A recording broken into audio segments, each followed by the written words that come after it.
Okay, we're going to do the June 2009 paper 3. So the manager has asked you to manipulate the spreadsheet about time and cost involving web page development. So 47, upload the file, J9 sheet. So we go into ICT course, June 2009 paper 3, J9 sheet.csv. This will open up in Microsoft Office Excel. I'll double click it.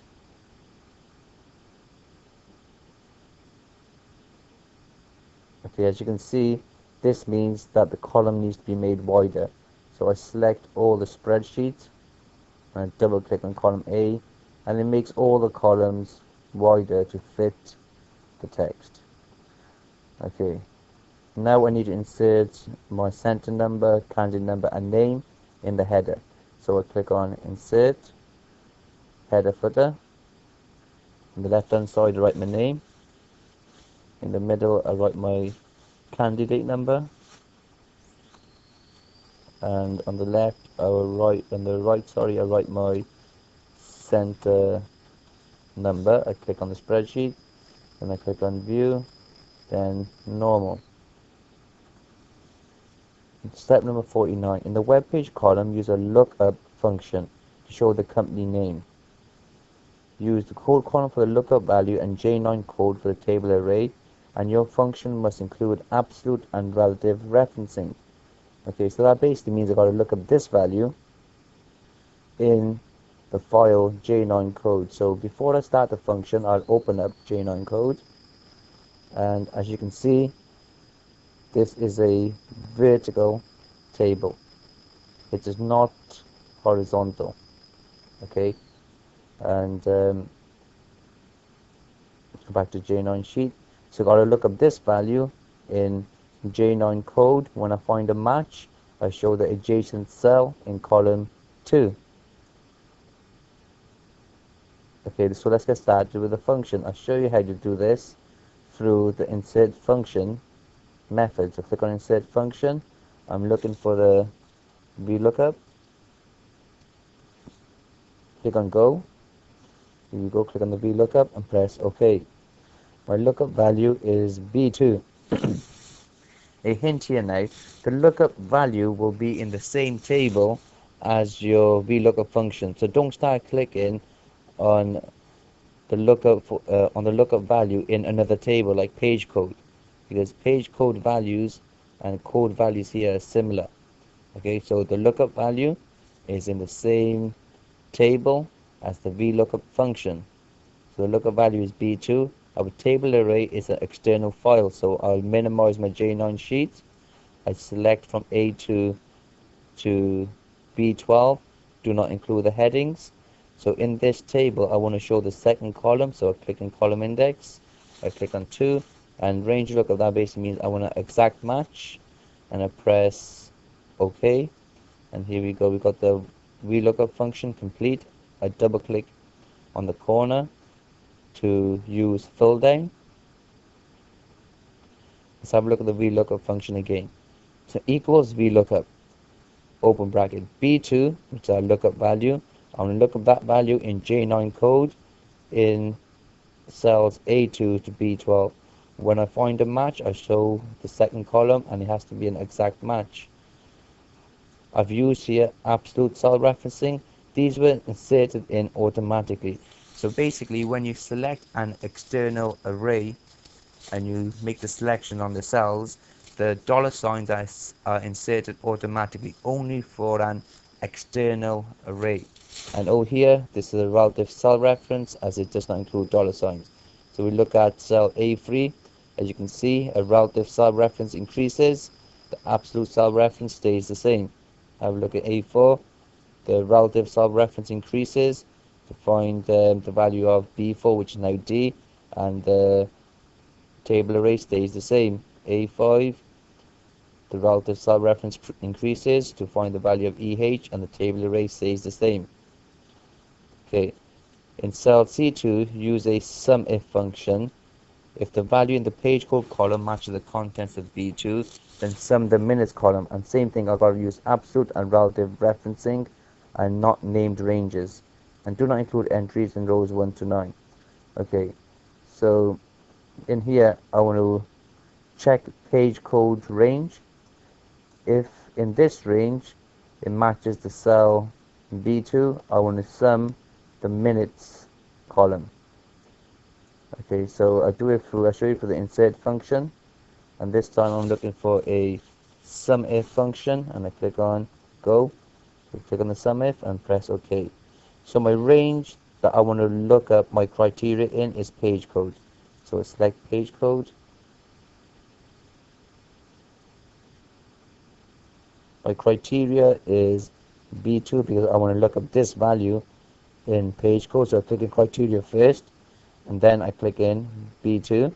And when I find a match in this column, I want to add the adjacent cell in the minutes column. So I click on sum range and I select the column for minutes.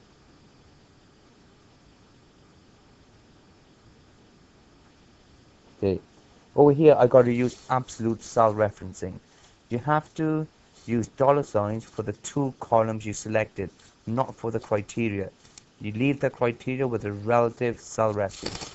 So for the range you can select it, and an easy way to make the $signs is press F4 on the keyboard.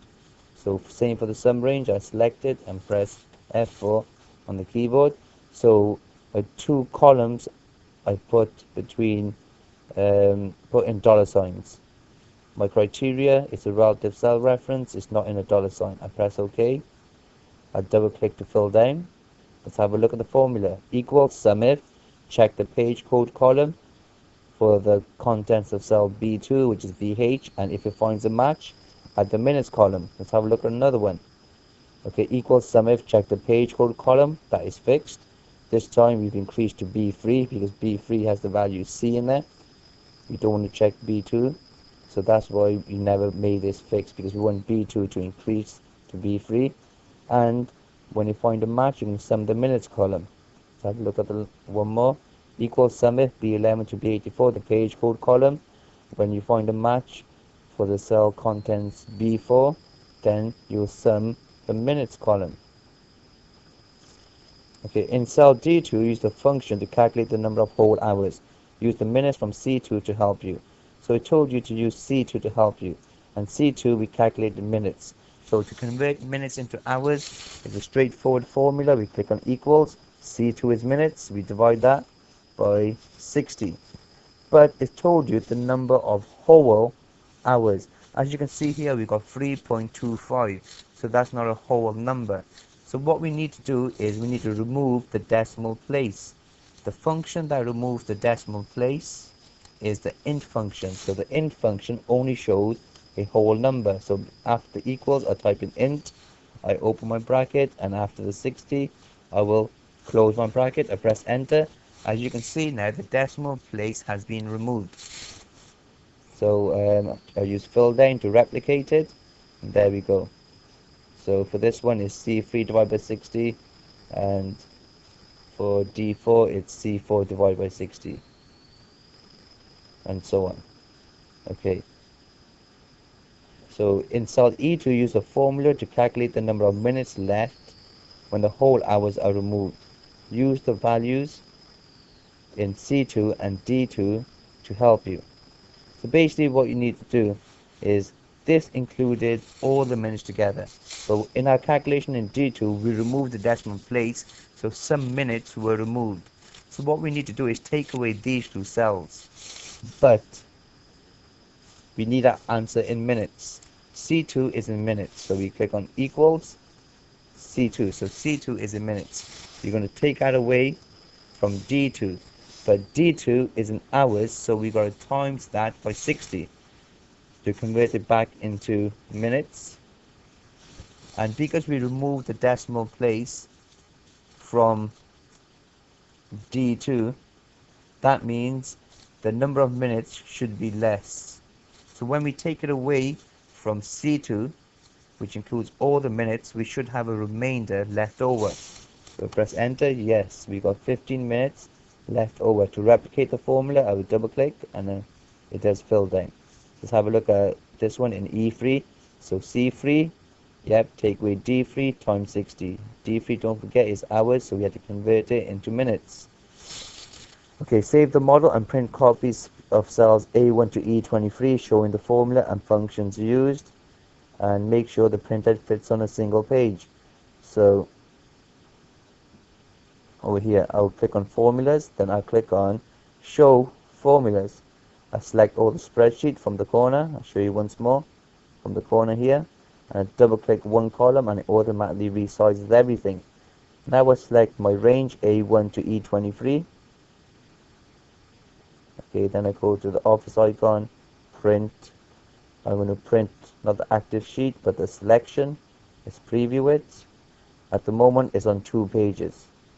Okay, so I'll just go to page setup and change it to landscape.